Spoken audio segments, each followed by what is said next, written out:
To je zase pečák. Já už piju všechno s ledem jenom. Já už jsem neměl normální kafe, ani nepamatuju. Můj pes, ten nemůže spát jinak, než tím, že ho obalím pytlema s ledem. No. Tady je. Hej. To je co? Sijo. No, dobrý.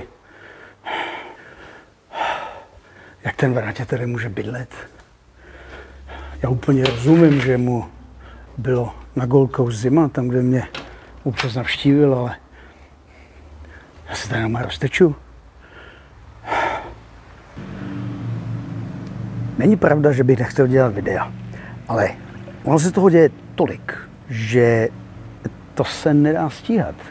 Vy máte možnost dívat se na různý lidi, Štefec a Svatoš.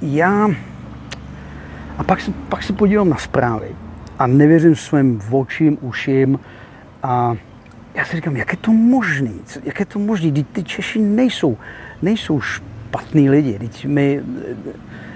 A jak je možný, že se nechají ze sebou takhle strašně manipulovat? Vám by pomohlo, a teď koho ti myslím, mám, ty, kteří mě sledujou, tak nemám žádný výhrady. Vy jste dobře informovaní a až si myslím, že až jako nevím, kde ty informace berete, ale dobře tak, jsem spokojený, když čtu vaše komentáře, je to dobrý. Pan Svatoš, výhrady žádný nemám. To je klasa, ten vám dá všechny důležité informace, které potřebujete vědět, abyste to pochopili, abyste pochopili to pozadí, protože to je důležité. O tom jsem chtěl dneska mluvit. Takže pan Svatoš, jednotka. Pan Štefec, no tak ten se, když mluví o něčem, jo, tak je to dobrý, a když ale ho necháte mluvit třeba o muslimech a tohle, tak tam je vedle, jak to je jedle, o tom můžeme jindy. Ale tak jak teda máte rozdělit, a nejenom ty informace, ale jak se k tím postavit? Určitě jste zaznamenali termíny jako geopolitika. Jo. Tak geopolitika, pochopitelně, ta má hodně co dělat s dnešní politikou, ale víceméně je to pořád rozdělení, kde jsou jaký zdroje čeho. A takový zdroj se můžou požadovat i lidi. Jo, i populace. Populace to je taky zdroj. S tím se dá taky manipulovat a jako použít to tak vhodně. Jaký se kde nacházejí suroviny a jaký je kde vyvinutý průmysl, ceny energií. To je všechno geopolitika. Takový otec geopolitiky se dá považovat Halford McKinder. Já jsem si jistý, že byli i nějaký lidi předtím, ale přeci jenom tahle ta věc, to se zrodilo někdy před více než 100 lety a dodnes se z toho čerpá. Podívejte se, ten problém, ten je z 90% geopolitický. Podívejte se, jak je bohatá Ukrajina, jak je bohatý Rusko. Ale tyhle ty věci se mění. Hranice se malujou jinde, tyhle ty věci se mění. Real politic, nebo reálná politika. On se tohle nepřekládá. Takže jaký je rozdíl mezi geopolitics? Geo, to je geography, to je zeměpisný informace a politika. Na real politic to není to samé. A o tom si teď něco povíme. A nejlíp by se to dalo vyjádřit takovým příběhem, takovou alegorii. V angličtině tomu říkáme parable. Slyšeli jste někdy o řece a dětech? Nebo řece a kojencích? River and babies? A tak se hezky usaďte, já vám teď řeknu pohádku o řece a dětech. Podél řeky jde muž a něco zaslechne, podívá se a v řece se topí dítě. Tak vběhne do řeky, dítě vytáhne a co nevidí? Řeka přináší další a další děti, malí děti, babies, kojence. Jsou bezbranní a bez jeho pomoci se jistě utopí. Takže on nedělá nic jiného, než vytahuje jedno dítě za druhým. Vytahuje je na břeh, zachraňuje. A jen jedno zachrání, tak se otočí a řeka přináší další a další a další děti.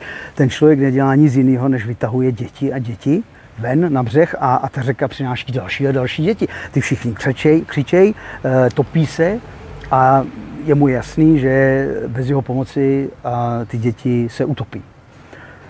Takže vytahuje jedno dítě. A teď mu síly ubývají, už to dělá Bůh jak dlouho. A ta řeka přináší další a další děti. Přichází další muž. Chvilku to sleduje, to, co se tam děje, a zase odchází. Ten muž v řece na něho volá. No počkej, kam jdeš? Neodcházej, ty mě musíš pomoct. My musíme přeci zachránit všechny tyhle děti, jinak zemřou, jinak se utopí. Ten muž se zastaví, otočí se a odpoví. To přesně se chystám udělat. Já půjdu proti proudu a podívám se, co nebo kdo způsobuje, že ta řeka je plná dětí a přináší další a další. Tak, co si z toho, teď si to malinko rozebereme. Oba ty charaktery, nebo i ty babies, řeka, všechno tam něco, to něco znamená v tomto příběhu. Muž v řece reprezentuje tu morální a emocionální stránku v nás. Ten druhý člověk, ten reprezentuje racionální pohled na věc. Snaží se ten problém nejenom řešit, jako ten v té vodě, ale vyřešit. To je velký rozdíl. Ten v té vodě, co zachraňuje jedno dítě za druhým a táhá to na břeh, tomu je jasný, že může zachránit několik dětí, ale je mu jasný, že nemůže zachránit všechny, protože ta řeka přináší další a další. Ten člověk na břehu, je mu jasný, že on nemůže zachránit několik dětí, protože nebude pomáhat tomu, co to tam tahá ven, ale může zachránit spoustu, protože zjistí příčinu a zastaví to u toho zdroje. Moje sympatie má ten člověk, který odchází proti proudu, zjistit příčinu. Protože rozdíl mezi těma dvouma je, že jenom ten druhej, ten, který to sleduje ze břehu a nakonec odchází, tak jenom ten je schopnej to vyřešit, ten problém. Ten první ne. A tyhle ty příklady, já to vidím dnes a denně. Já jsem se včera díval na zprávy, já to teda často nedělám, ale říkal jsem si, už jsem si dlouho nezvedl tlak, tak podívám se na události. Myslím, že ze 27. nebo 26. to je jedno. A to jsou ty zprávy, to jsou ty vaše reakce, jo. A paní Světlana, jo, přiletěl dron ruský, vletěli to do bytu, roztřískalo to všecko, a Češi teďko naskočej a začnou se skládat na Danu a na dvě. To je ta emocionální, to je ta morální stránka věci. To je hezký, že to děláte, ale vy nevíte ale vůbec nic, abych vzkázal vůbec nic, jo? Protože tohleto celý, tenhle ten teátr, jo, s dronama, jo, já neříkám, že se to neděje. Já neříkám, to se nejspíš stalo, to je všecko. Ale už vám neřeknou, že to samý ještě ve větším měřítku dělají Ukrajinci. Jo? A dělají to už pěkně dlouho. A Češi naskočej, jo, a teď, co je zajímavé, vy máte takových problémů. A 3/4 zpráv, jak řešit tam, když se dva homosexuálové vezmou, tak aby jim to bylo uznané i v jiném státě. To, já myslím, že spadnu ze židle. To skutečně nemáte jiné věci, co řešit. Asi ne. A proto nevidím žádnou... Evropa páchá sebevraždu. Jo, ta už nechce žít, si myslím, ta už, a všichni to ví, dokonce i Evropani už to ví. A vy ještě asi ne, ale ty, co do toho mají co mluvit, ty to ví. A ví to i ty, kdo to chtějí rozložit. Ví to Američani, ví to Číňan, ví to Rus, všechny aktivity, všechno se obrací pryč z Evropy. Evropa, ta vyhnila. A normálně vyhnila. Nikdo nemá zájem investovat, obchodovat s Evropanama, nikdo už vás nikam ani nezve. Když se něco někde děje, tak Evropa si stěžuje, že nebyli přizvaní. A proč by měli být přizvaní? Teď vy jste ten zdroj problému. Tady existuje skupina lidí, která má snahy to řešit, ať je to cokoliv. A vy do toho furt jenom házíte vidle. A víte, jak to je. V těchto kruzích politických tam, pokud nejste přizvaný ke stolu, tak vy jste to menu. Takhle to vždycky bylo. Jo? Takže z toho důvodu, já vždycky jsem se tomu smál, že ještě když Davos existoval, víte co, Davos, ne, znáte to, ten už taky není. A proč není, proč už to nedělají, protože už není třeba. To ne, že by jako, oni to už nedělají, aby jako, my byli poražený, tamhle Klaus nebo tohle, nebo ne, Davos skončil, protože už není třeba. Už se podařilo rozdělit, už se dosadit všechny ty potřební lidi na místa, kde jsou potřeba. A teď už není Davos potřeba, už není třeba jednat. Jo?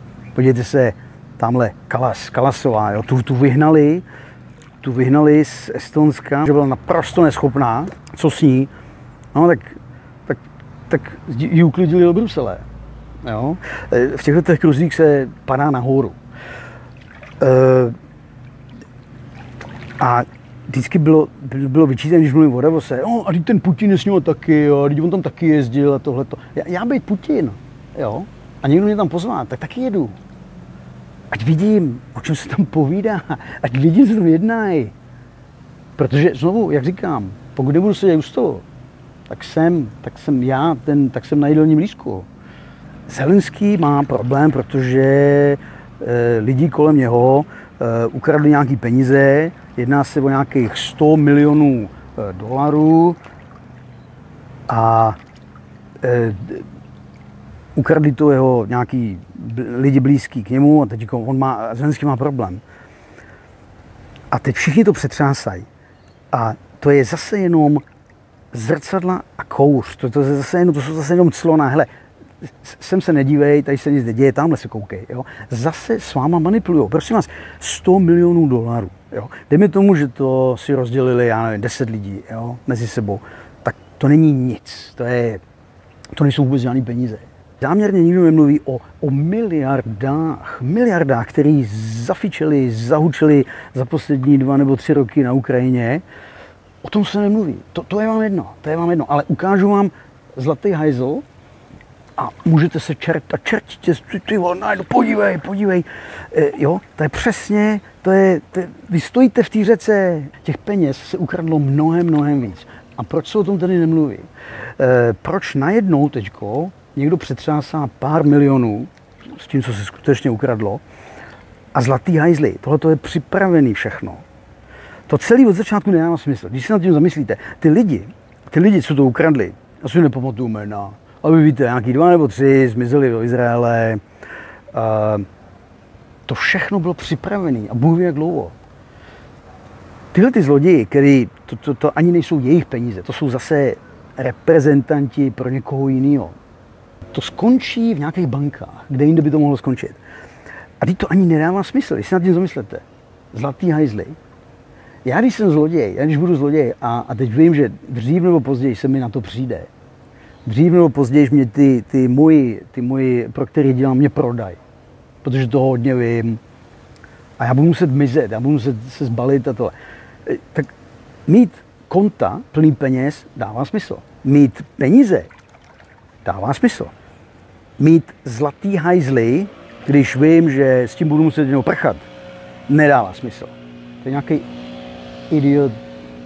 Nám to tady všechno strašně roste teďko, nám tady pršelo včera trošku.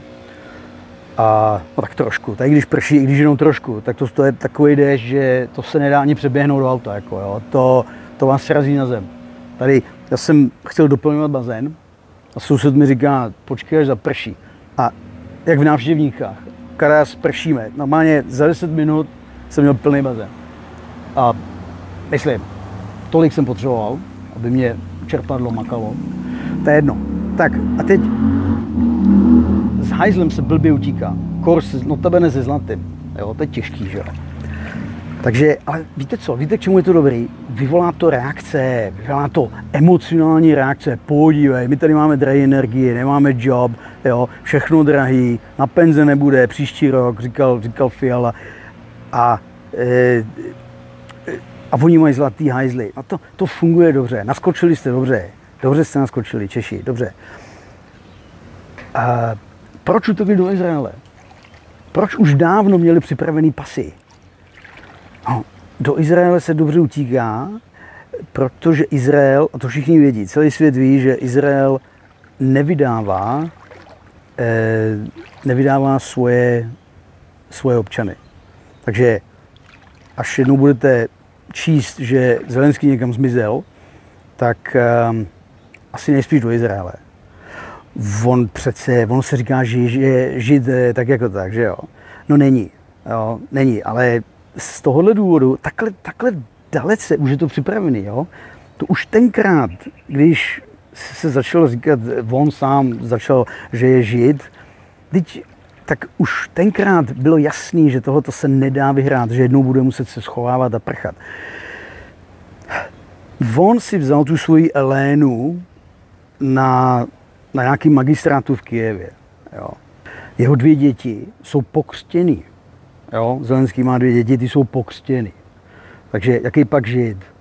Když ještě byl komediant, jo, a ne politik, tak jeho oblíbená rutina na jevišti bylo, jak by zebral peníze všem Židům a všem Rusům. Jo. On není žádný žid, ale jednou si to bude hodit. A já poslouchal jsem Števce, no něco trefil, posledního Števce, myslím. A něco trefil, ale v hodně věcech se mejlil. To jsou takový, třeba já si nemyslím, že by utíkal Zelenský jednou no určitě nebude utíkat do Anglie nebo do Ameriky, nemyslím si. Jednak o tom hodně ví a v Americe tam se to taky furt mění. Já bych nevěřil ani Britům, a už vůbec ne Britům teda, ty jsou zatím všim, k tomu se dostaneme. Vůbec. Kohokoliv hlídali Američani nebo Britové ve vězení, tak jim vždycky umře ten subjekt. Jo? To jste si všimli, ne? Jo? To nebyl jenom Göring, tamhle v norimberském procesu, jemu tam někdo mu tam propašoval jed. A ta stráž zrovna spala asi. Zrovna, no. A tak Miloševič, další chudák, umřel na selhání srdce. No, taky hlídal. Britové v Hágu, že jo, určitě, no kdo jiný, jo. A vždycky nefungují kamery a strážnej byl na záchodě, tam nebyl zrovna. Taková smůla. Ale kam bude utíkat? Asi do Izraele. Jenže to taky není na furt. Izrael to má teďko tak nalomený. Američani vypracovali studii, že zájmy USA už se neslučují se zájmy držet Izrael. A proto tady máme Trumpa. Trump, on je sice, ano, prezident Spojených států, ale to je zase jenom reprezentant. On reprezentuje jistou skupinu lidí, která ho tam dosadila. O tom taky jsem vám chtěl říct, ale byli bychom asi moc dlouhý. A pokud vás to zajímá, tady není jedna Amerika, tak jako není jedna Evropa, jedna Evropská unie. Jo? To jsou různý frakce, které nemají rádi Trumpa v Americe. On má největší nepřátelé, on má v Americe. Ale musí s nima, on je nemůže nechat zmizet nějakým způsobem. Jo? Podívejte se ten jeho kongres. A proč on se často snaží, jeho kongres, on s ním má problém. Senátoři a kongresmeni. Jo? Oni nějaký jsou pro něho, nějaký jsou proti němu, a nějaký proti němu jsou dokonce i v tom vlastním týmu, který mají kupat správně za něj, ale nejsou. Jo? To je těžký, protože on ví, Donald, že takový senátor anebo kongresmen v Americe, ty mají 96% jsem čet, na to, že budou tam znovu zvolený. Co tím chci říct, že tyhle ty lidi, ať je tam takový prezident nebo makovej, ty jsou tam furt. A Trump to nemůže nějak moc jako měnit, že jo? A z toho důvodu on taky vám řekne, hele, Epstein, jenom krátké, jak s váma vořou, jo? Real politic. Epstein. Podívejte se, Epstein nebyl žádný pedofil. To tady nešlo o žádný s dětma nějakýma, to byly 16letý, 17letý holky, který, takhle bych začal. Podívejte se, kde ty Panenské ostrovy, Virgin Islands, podívejte se, kde ležejí. To je na území, to je v Pacifiku tamhle, že tam půlka je britská a hned druhá půlka je USA. Jo? Oni jsou takhle, tam těch ostrovů je víc. A tam šlo o tohle. Pokud já budu nějaký vlivný člověk, ať už soudce, nebo nějaký senátor, nebo kongresmen, jo, tak tam budu pozvaný. Dříve nebo později tam budu pozvaný. A bude mi přímo řečený, hele, budou se dělat fotky, jo, hromadný, jo, se skleničkou, jak si povídáme. A tam bude fotograf, a ten to všechno bude monitorovat, jo, kdo tam byl a tak. A to se musí. Při to se prostě musí. Na to nejde říct ne. Pokud vykonáváte takovou funkci, tak máte hodně lidí, který musíte být vděční. A když tyhle lidi zavolají, že musíte jet, tak se musíte zbalit a jet. A teď tam byly ty holky. A podívejte se, jaká je hranice toho consent, jako kdy může mít ženská, kdy může mít holka legálně pohlavní styk. V Anglii to bylo nějakých 16 let dlouho. Myslím, že to je furt 16 let. A v Americe to ale bylo 18. A kolikrát v nějakých státech až třeba 20. Až teďko, ve 2021, to začali stahovat taky jako na 16 a tak. Takže prakticky, já když tam pojedu a budu si tam užívat s nějakou slečnou, tak je strašně jednoduchý. Když to bude na tom americkém území, ta holka může být úplně perfektně legální na to mít se mnou pohlavní styk na té britské straně. Ale na té americké už ne. Tam za to samý já můžu jít sedět. A to jsou lidi, kteří na vás chtějí něco vědět. Všecko. Okay? Takhle to fungovalo od nepaměti.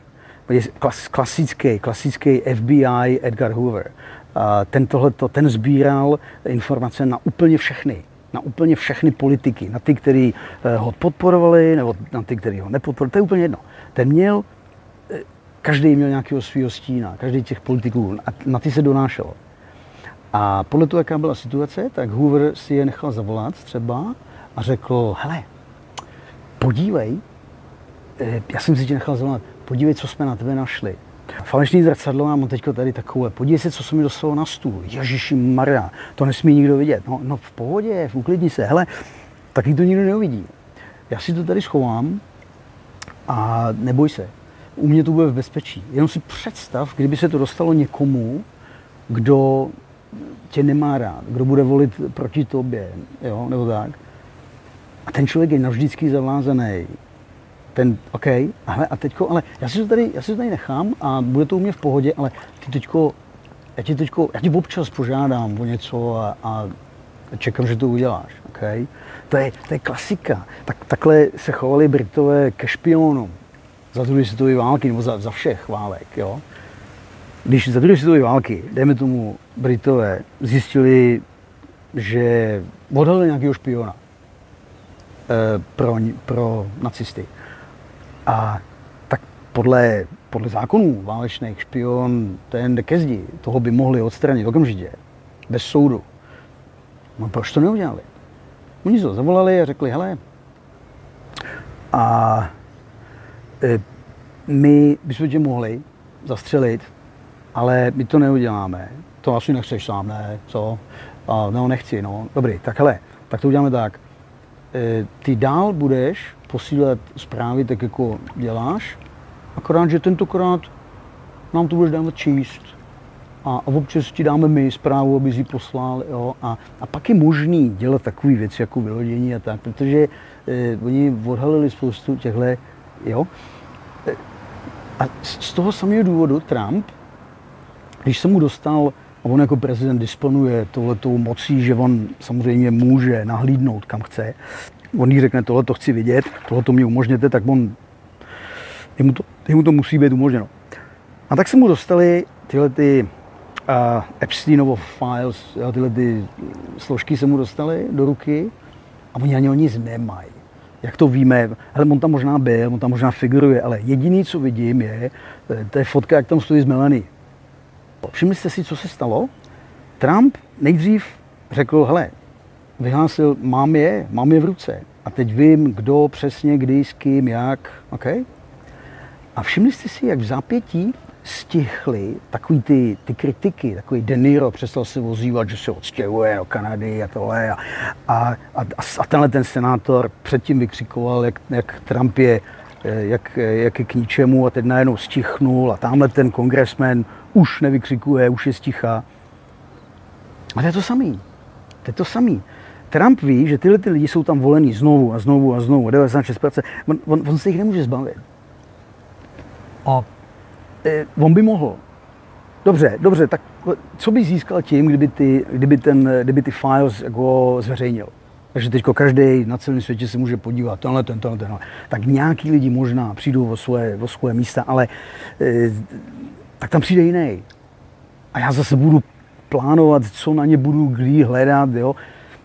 Já tady mám teďko důkaz, že ty jsi byl takovej, ty jsi takovej chillouš, hele. A na druhou stranu takový hezký věci o mě říkáš, tak hele, u mě to bude safe, ale od teďka ty smlkneš. A stalo se. A hodně těchto vlivných lidí v Americe jsou teďko najednou na straně Trumpa. Má pokoj od nich. Protože na ní něco má. Je celý.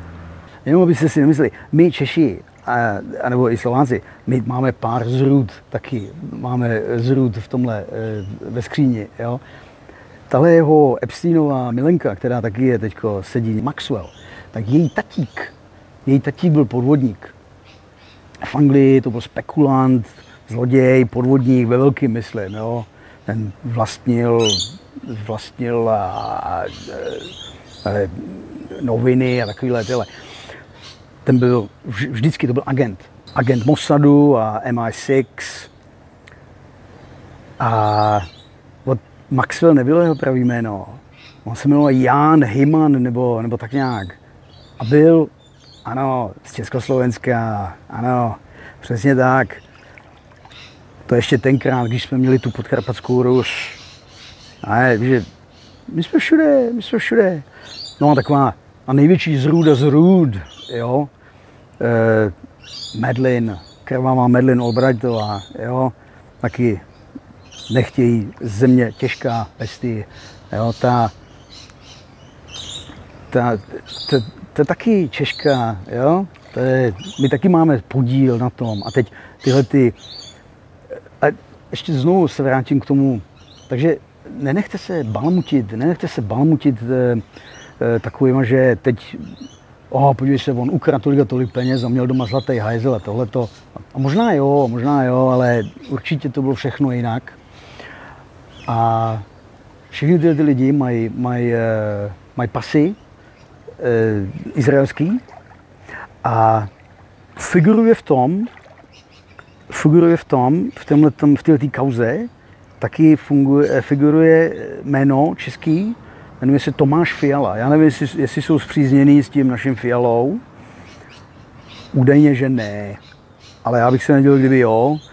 To je podvodník, žije dlouhodobě trvale na Ukrajině, to je pračka peněz, ještě se o něm možná doslechneme. No, z Brna taky pochází, taky dobrák, ty vole. Ty lidi, kteří o něčem rozhodujou, ty skuteční šéfové, ty nemají stránku na Wikipedii. Ne, my neznáme jejich jména, my nevíme, kde jsou, co jsou, my nevíme, že jsou. Jo? Takhle to je. Ale nějak to funguje na Čechy. Češi, speciálně co jde o muslimy, vy máte, stačí si poslechnout pana Štefce, ten rozšiřuje takový ten strach, on řekne, není se třeba bát Rusů, jo, tohleto, a na druhou stranu říká, musíme se bát muslimů a tohleto. Prosím vás, konkrétně v Čechách, jo, já mám pocit, když poslouchám Štefce, že tam je přemuslimováno. A není to tak. To zase s váma někdo hraje takovou hru, aby se báli. Proč si myslíte tedy, že se to stalo? Zlatý hajzli 100 milionů. Proč teď? Já vám řeknu, čím to je, si myslím já. A válka na Ukrajině už přestává bavit. Jo, lidi přicházejí na to, že to stojí moc peněz, ještě bude stát ještě víc. A nějak jako výsledky nejsou. A Zelenský netáhne. Zelenský už má všichni plný zuby. Jediný, kdo by ho tam chtěl zachovat, je Uršula, protože tyhle ty evropský takzvaní lídři, ty už nemůžou se otočit. Jo, ty se prostě rozhodli pro tu cestu, ale ta cesta se zdá být víc a víc tak úzká, že na ní už se nedá otočit. Uršula teď nemůže říct, já jsem se zmailila, jo, buďme kamarádi s Ruskem, přestaneme. To nejde. Tam už příliš mnoho peněz zahučelo, příliš mnoho Ukrajinců zemřelo, nebo vůbec lidí. A to nejde. Na té cestě už se nedá otočit. To je sice slepý, oni vidí, že tam to nemá žádnou budoucnost, ale musí. A si počítají s tím, že se podaří zlikvidovat Evropu natolik, že lidi potom rádi půjdou do války. Že to nedává smysl? No tak vysvětlím. Podívejte se, když máte zemi, ve které všechno funguje, lidi jsou napapaný, mají práci dobrou, mají děti na dobrých školách, mají spoustu nemocnic, kam můžou jít, když jim není dobře, tam nejsou žádné fronty, na nic se nečeká, spousta žrádla v lednici, autíčko natankovaný v garáži. A tak takovým lidem prodat válku není možný. Doslova, není možný. Jako tam je, hele, pojďte do války, pošlete svoje děti, umíráme. Tyhle ty země musíte nejdřív rozložit. Tam musí být hlad, tma, zima, žádná perspektiva a ve správný moment se odhalí nepřítel. Jo, ty politici řeknou, to není naše chyba, na nás se nezlobte. Já jsem vám vaše penze nesebral. To tamhle Putin, tamhle za kopcem je Putin a ten. No, ten je na vině. No, to my ne. No, proto, jak jsem říkal, ale v Evropském parlamentu nenajdete zrcadla. Protože tam nic není jejich chyba. Tam je třeba někoho obviňovat, to je vždycky ten tamhle venku někde. To je stará věc, že na všechny vnitrostátní problémy se musí najít nepřítel mimo stát. No. A Až když jsou potom lidi nasraný, že nic nemají, jo, že všechno je drahý a nic není a tak to potom je ideální, to potom pak se těm hlupákům odhalí, kdo to je, ten nepřítel, a oni půjdou. Jo. Tyhle ty lidi, jako třeba byl Fiala, já vím, že jste měli volby, ale to nic není, tam máte furt rozvědčíka. Jo. Jo. To je taky. Proč si myslíte, že vám tam sedí rozvědčík? Podívejte se, z jakých okolností on se tam dostal. Jaká byla situace v Evropě. Jo. To se ještě nevědělo, jestli se jako Rusko se mělo položit pod těma sankcemi a Putin měl utíct, jo, a Rusové měli být vděční za to, až tam to ty nacistický Ukrajinci až tam vlítnou. Jo. No. A státy jako Česká republika, ty taky se měli připravit na tyhletu situaci a vymysleli Pavlíka. Proč? Já si doslova myslím do dneška, že ten tam byl dosazený, protože on ze své funkce jako nejvyšší velitel ozbrojených sil v České republice, prezident jako jedinej, jako nejvyšší velitel ozbrojených sil, může jako jedinej hodit vídle do toho, když by jsme měli šílenýho premiéra. A takže my jsme šílenýho premiéra měli, to byl Fiala, a ten byl 100% pro pomoc Ukrajině, jakoukoliv. A já se vsadím, že v plánu bylo i snad poslat naši armádu třeba. Jo. A jediný, kdo by do toho mohl hodit vídle, byl prezident, jako nejvyšší šéf ozbrojených sil. Takže co je třeba dát prezidenta takovýho, který bude tahat za stejný provaz se šíleným Fialou. A to je příběh našeho Pavla. On nebyl nějak výjimečný ani schopný, on tam byl vybraný právě proto, že to je z ruda. Jo?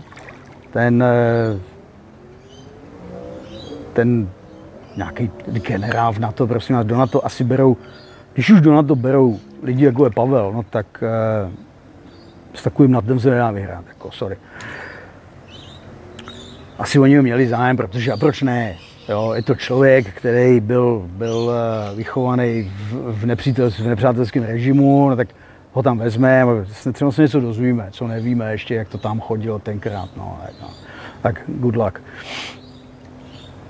No a tyhle ty politici český, co tam máte, těm náramně vyhovuje tahle ta situace, kdy se straší Ruskem, protože on jim to pomáhá upevnit ty jejich pozice. Podívejte se, jak je to krásný, když třeba, dejme tomu, že tam ještě, já vím, že jste měli volby, ale nic se nezměnilo a nezmění, jo, protože říkám, jediné, co vás zajímá, je řešit práva homosexuálů, to je pak těžký. A tyhle ty lidi, tyhle ty politici, přijde moment, kdy lidi budou naštvaný a budou místo doma sedět, než aby mrzli doma, tak budou mrznout venku a půjdou na Strakovku. A to je pak jak je to výhodný, jak je to dobrý mít Putina, jo, mít ty Rusy jako nepřítelé, když vlastně každý můj oponent, když budu takový politik, každý můj oponent je, toho můžu nazvat, ty jsi Putinovec, ty jsi Putinovo tenhleten. A na základě toho budete mít problémy. A můžete říkat, ale ne, já nejsem vůbec Putinovo příznivec, já chci, aby nám nezavřeli u nás v nemocnici. To je jedno, Putinovo příznivec, nepodporuješ válku, Putinovo příznivec. To je paráda. Každý, kdo se mnou nesouhlasí, dostane nálepku, Putinovo příznivec, to se to vládne, hele, jo. A další věc, když už to bude blbý, no tak se udělá mobilizace, jo. Všechny takový ty mladý, ty s těma transparentama před Strakovkou, jo, takový ty nespokojený, takový to jádro, no tak ty půjdou, že jo, ty jsou v tom správném věku, jo. A to je takový to konečné řešení, no, ale ale ještě dřív se dá nakrást věcí, všechny ty zakázky, protože to je armáda, do toho nikdo nevidí. Jo? A když si půjdu někam něco koupit, tak tam je úplně jasná cena daná. Že? Když budu kupovat nějaký tušky, tak je mi jasný, že z milion nemůže nikdo chtít za to. Když budu kupovat granáty, tak to prakticky tam máme dosazený lidi jako Černochová, že jo? Tak koupí všechno. Vy jste koupili F-35, mě to tady lítá nad barákem občas, protože my tady máme základnu.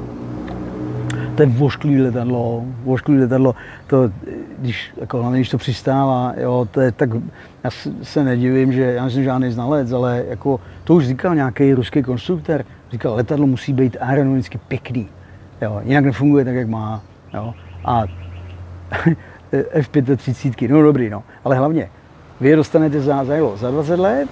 No jo, no, tak za 20 let, no, tak to už, podívejte se, jaký pokrok zaznamenala tahle válka za 3 roky. To začalo takovýma těma klasickýma houfnicema a tankama a podívejte se, jak se dneska bojuje. Jsou drony a lepší drony a kdybyste mě před 3 rokama řekli, že nebude možný používat tank, aniž by byly na něm rybářské sítě, tak vás pošlu hned k Chocholuškovi. Trump, přestaňte poslouchat, co on říká. A podívejte se, jaký on má nepřátele. On nemá rád Brity. Proč? Protože Britové ty tady tahají za nitky spoustu věcí. No pes mi ujel, tyhle. Co se týče Zelenského teďko, tenhle ten problém, jo, tam se ho někdo snaží vyměnit. Proč je tady teďko tenhle ten problém? Proč tady teďko se mluví o nějakých 100 milionech, co někdo ukradl? Jo? Protože se musí přepřáhnout koně. Přepřáhnout koně se musí. Zelenský už netáhne, Evropa je unavená z něho, nebo lidi jsou z něho unavený. Jediný, kdo ho tam chce, je Ursula. Britové, ty už dávno si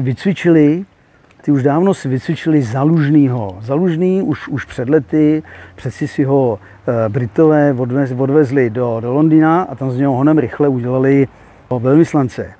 Kdyby náhodou se to zvrtlo, jak to vůbec bylo v té Buči a jak to bylo s tímhle, s tím Nord Stream, jo? Kdo o tom něco ví? Tak Zalužný, ne, ten má imunitu, ten už je velvyslanec. Zkrátka, Angličani potřebují vyměnit koníky, přepřáhnout, jo? Protože celý ten biznis musí pokračovat dál, válka musí pokračovat. A proč? To jsme si řekli. A přidám pár důvodů. Tahle válka musí pokračovat. A oni si myslí, že s tím Zalužným to asi...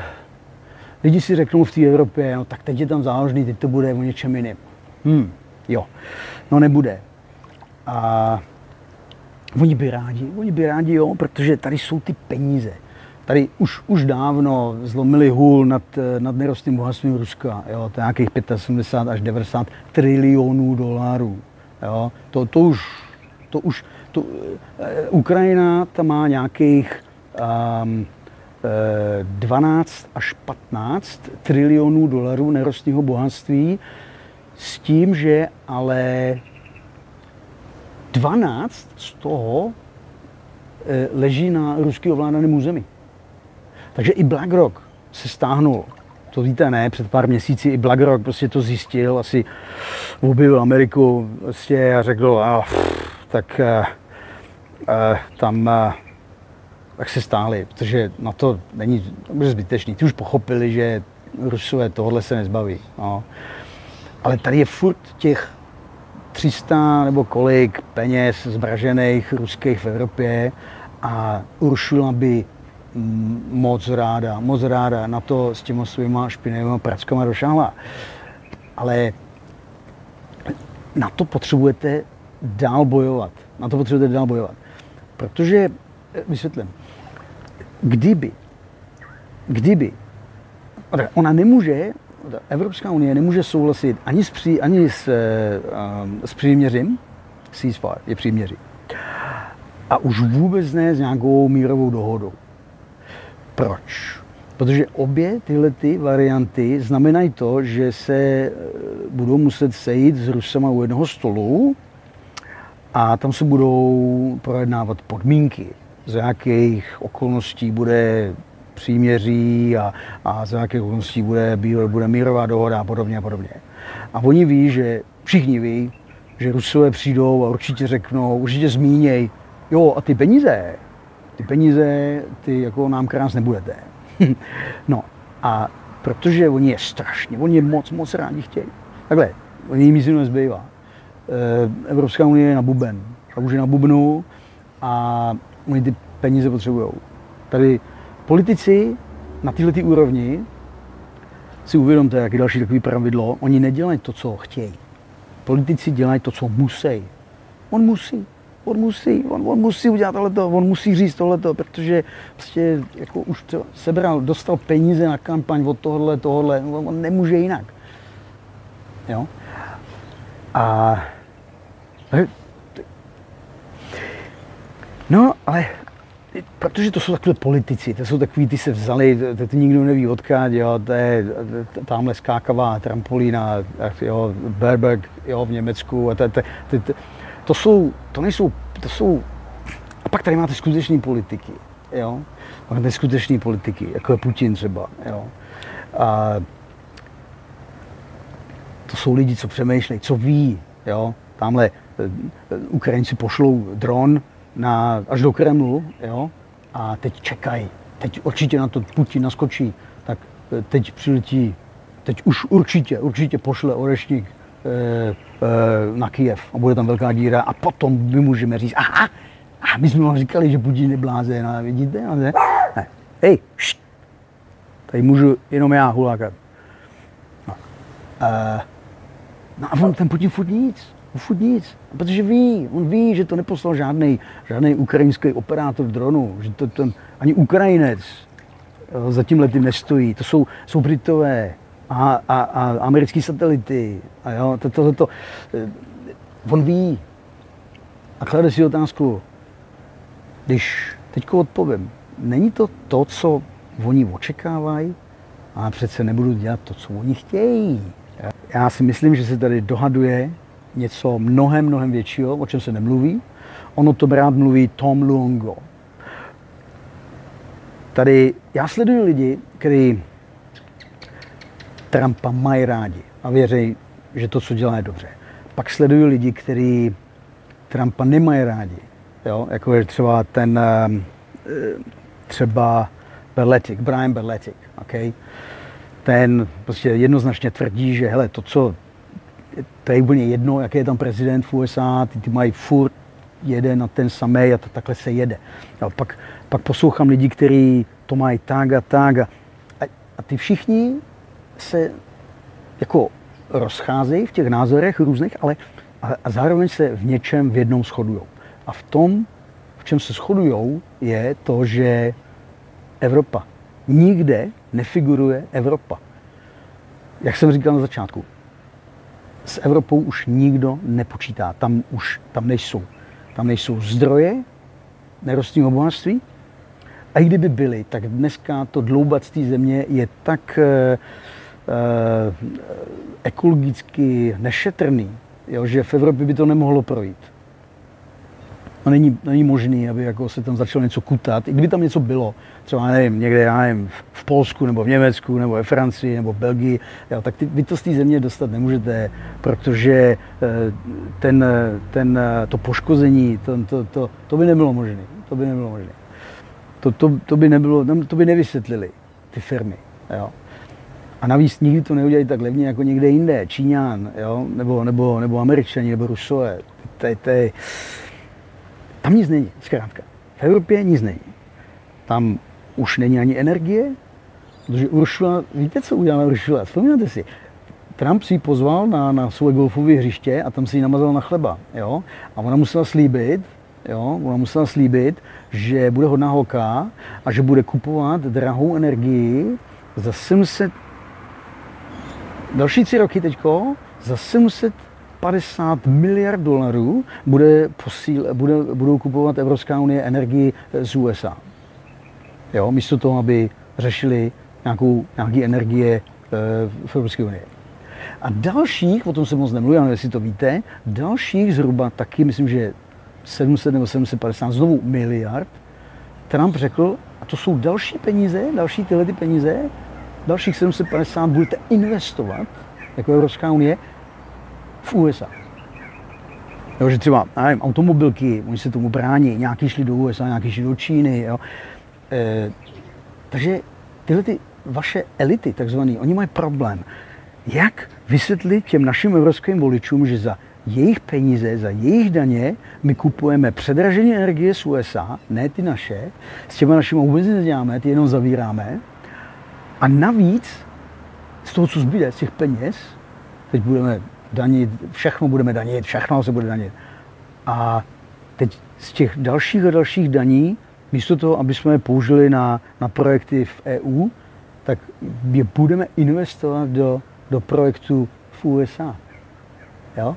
A Američani to nejsou žádný lidumilové, tam jde o profit. Tam pokud bude na tom, pokud je možnost na tom něco trhnout, tak to udělají. Takže